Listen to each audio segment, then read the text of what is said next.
Assalamualaikum warahmatullahi wabarakatuh. Nama saya Novan Rahman Sejebua dari kelas Jurnalistik 2A dengan NIM 11230511000157. Oke, sekarang saya akan membahas tentang materi-materi ilmu sosiologi dari materi pertama hingga akhir.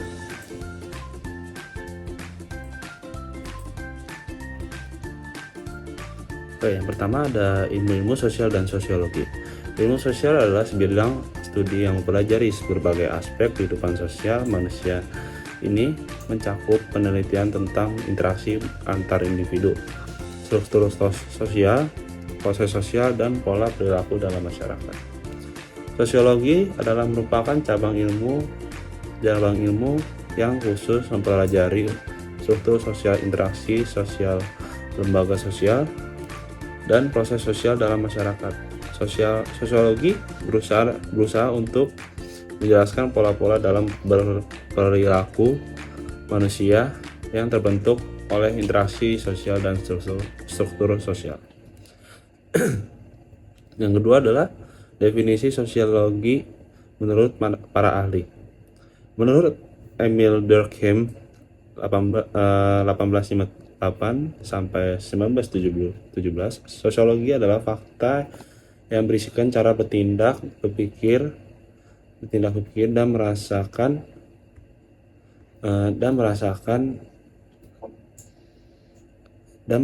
yang mengendalikan individu tersebut. Menurut Surjono Sukanto, sosiologi adalah ilmu yang memusatkan perhatian pada segi kemasyarakatan yang bersifat umum dan berusaha untuk mendapatkan pola-pola yang ada di dalam masyarakat. Oke, yang ketiga adalah hakikat sosiologi. Yang pertama adalah sosiologi merupakan bagian ilmu sosial, bukan merupakan ilmu alam maupun ilmu kerohanian. Yang kedua adalah sosiologi termasuk ilmu yang kategoris, bukan merupakan disiplin ilmu yang normatif. Yang ketiga adalah sosiologi termasuk ilmu murni, yang berarti sosiologi bertujuan untuk membentuk dan mengembangkan pengetahuan secara abstrak. Yang keempat adalah sosiologi bersifat abstrak, bukan konkret, dan maksudnya yang menjadi perhatian sosiologi adalah bentuk dan pola-pola peristiwa dalam masyarakat secara menyeluruh.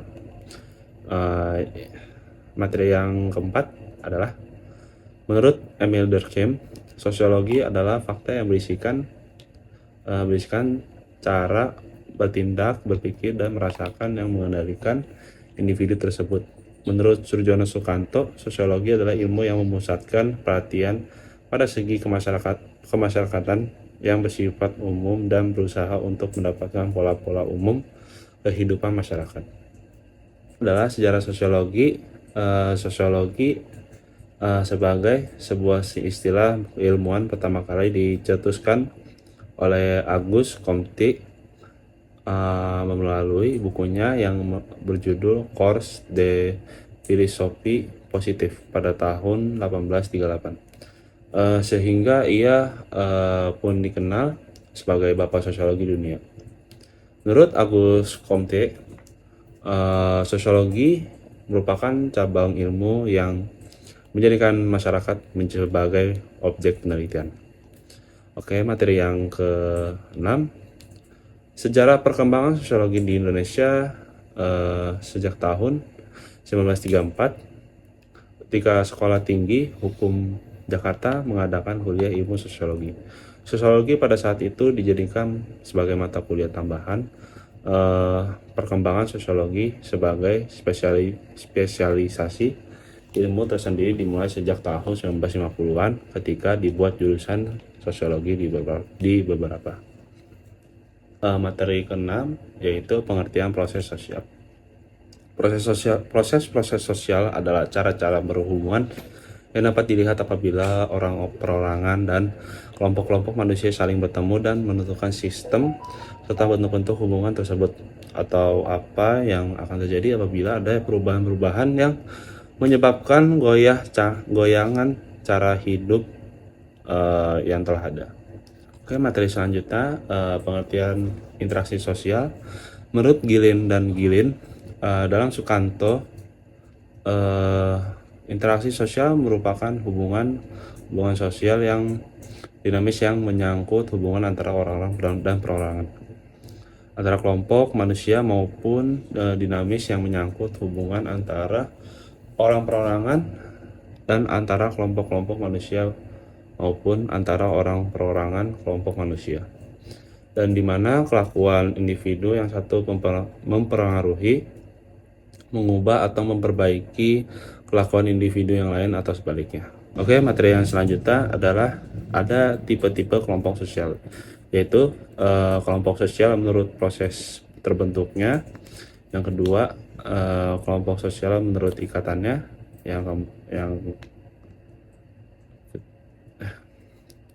Oke, materi selanjutnya itu ada tipe-tipe kelompok sosial. Yang pertama adalah kelompok sosial menurut proses terbentuknya. Yang kedua, kelompok sosial menurut ikatannya. Yang ketiga, komunitas. Dan yang terakhir, organisasi sosial. Oke, materi selanjutnya ada fungsi kebudayaan bagi masyarakat. Kebudayaan memiliki peran yang signifikan bagi manusia dan komunitasnya.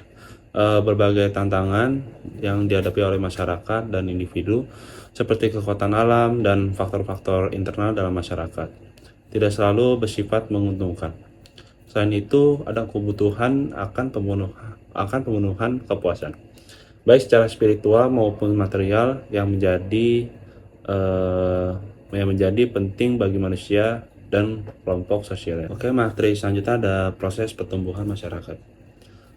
Pertumbuhan masyarakat adalah proses perubahan yang melibatkan peningkatan jumlah, struktur, dan kompleksitas individu-individu dalam suatu kelompok yang berinteraksi dalam lingkungan sosial tertentu. Ini bisa terjadi melalui berbagai cara, seperti kelahiran yang melebihi kematian, migrasi penduduk dari satu wilayah ke wilayah yang lain, atau perubahan struktural dalam masyarakat seperti industrial atau urbanisasi.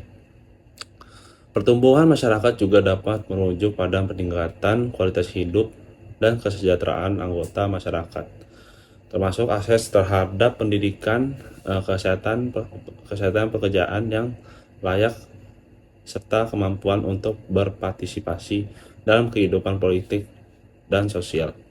Ini seringkali diukur dengan indikator seperti PDB per kapita, tingkat harapan hidup, tingkat pendidikan, dan indeks pembangunan manusia. Oke, materi selanjutnya yang ada di sini pengertian stratifikasi sosial. Stratifikasi sosial merujuk pada proses atau sistem yang pengelompokan individu atau kelompok dalam masyarakat berdasarkan pada kriteria tertentu seperti status sosial, kekayaan, atau kekuasaan. Hal ini menciptakan tingkatan atau lapisan dalam masyarakat yang memengaruhi akses terhadap sumber daya dan kesempatan. Dalam stratifikasi sosial, individu atau kelompok dapat berada di lapisan yang berbeda yang dapat memengaruhi kehidupan mereka dalam banyak aspek, termasuk pendidikan, pekerjaan, dan gaya hidup. Oke, materi selanjutnya bagaimana hakikat kekuasaan dan sumbernya. Kekuasaan dapat diartikan sebagai kemampuan untuk mempengaruhi pihak lain, kehendak yang ada pemegang kekuasaan. Kekuasaan terdapat di semua bidang kehidupan dan dijalankan. Dan materi selanjutnya, bagaimana cara memetakan kekuasaannya. 4 cara memetakan kekuasaan, yaitu yang pertama adalah dengan menghilangkan peraturan sebelumnya, yang kedua mengadakan sistem kepercayaan, yang ketiga pelaksanaan administrasi dan birokrasi yang baik. Materi selanjutnya adalah apa pengertian kepemimpinan. Kepemimpinan adalah kemampuan seorang untuk mempengaruhi orang lain, sehingga orang lain tersebut bertingkah laku sebagaimana dikehendaki oleh pemimpin tersebut. Dan apa saja teori kepemimpinan menurut make sense, membagi perspektif kepemimpinan dalam 5 kategori, yakni perspektif kompetensi, perspektif perilaku, perspektif kontingensi, perspektif transformasional, dan perspektif implied leadership. Dan apa itu kepemimpinan tradisional? Kepemimpinan tradisional itu menurut Weber adalah orde sosial yang mendasarkan kepada kebiasaan-kebiasaan kuno dengan status dan hak-hak pemimpin yang sangat ditentukan oleh adat dan kebiasaannya. Oke, materi selanjutnya ada pengertian perubahan sosial. Perubahan sosial secara umum diartikan sebagai suatu proses pergeseran atau berubahnya tantangan atau struktur di dalam masyarakat yang meliputi pola pikir, sikap, serta kehidupan sosial untuk mendapatkan kehidupan yang lebih baik. Pandangan para ahli tentang perubahan sosial antara lain Kingsley Davis, perubahan sosial adalah perubahan yang terjadi dalam struktur dan fungsi masyarakat. Menurut McIver, perubahan sosial merupakan perubahan dalam interaksi sosial atau perubahan terhadap keseimbangan hubungan sosial. Oke, selanjutnya ada macam-macam teori perubahan sosial, yaitu yang pertama teori evolusi. Teori ini berpijak pada teori evolusi Darwin dan dipengaruhi oleh pemikiran Herbert Spencer. Tokoh yang berpengaruh pada teori ini adalah Emil Durkheim dan Ferdinand Tönnies. Durkheim berpendapat bahwa perubahan karena evolusi memengaruhi cara perorganisasian masyarakat, terutama yang berhubungan dengan kerja. Adapun Tönnies memandang bahwa masyarakat berubah dari masyarakat sederhana yang mempunyai hubungan yang erat dan kooperatif menjadi tipe masyarakat besar yang memiliki hubungan yang terspesialisasi dan impersonal. Yang kedua adalah teori konflik. Teori konflik adalah teori fungsional berusaha melacak penyebab perubahan sosial sampai ketidakpuasan masyarakat akan kondisi sosialnya yang secara pribadi memengaruhi mereka. Teori ini berhasil menjelaskan perubahan sosial yang tingkatnya moderat. Yang ketiga adalah teori fungsional. Teori fungsional berusaha melacak penyebab perubahan sosial sampai ketidakpuasan masyarakat akan kondisi sosialnya yang secara pribadi untuk mempengaruhi pribadi mereka. Yang keempat adalah teori siklus. Teori ini mempunyai perspektif yang menarik dalam melihat perubahan sosial karena beranggapan bahwa perubahan sosial tidak dapat dikendalikan sepenuhnya oleh siapapun, bahkan orang-orang ahli sekalipun. Oke, selanjutnya ada sasaran perubahan sosial. Sasaran perubahan sosial dapat ditunjukkan kepada individu, kelompok masyarakat tertentu, atau masyarakat secara keseluruhan yang akan dikenai perubahan. Karakter ini dapat meliput sikap, kebiasaan, perilaku, pola pikir, atau pengetahuan dan karakteristik demografi. Kedua aspek budaya aspek ini berkenan dengan norma-norma nilai-nilai dan iptek. Ketiga aspek struktural sasaran ini merupakan sasaran yang sangat luas cakupannya. Oke, yang terakhir contoh-contoh gerakan perubahan sosial.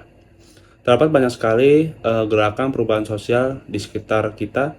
Beberapa contoh gerakan perubahan sosial terbaru di Indonesia diantaranya gerakan digitalisasi pendidikan, gerakan petisi online, dan advokasi digital.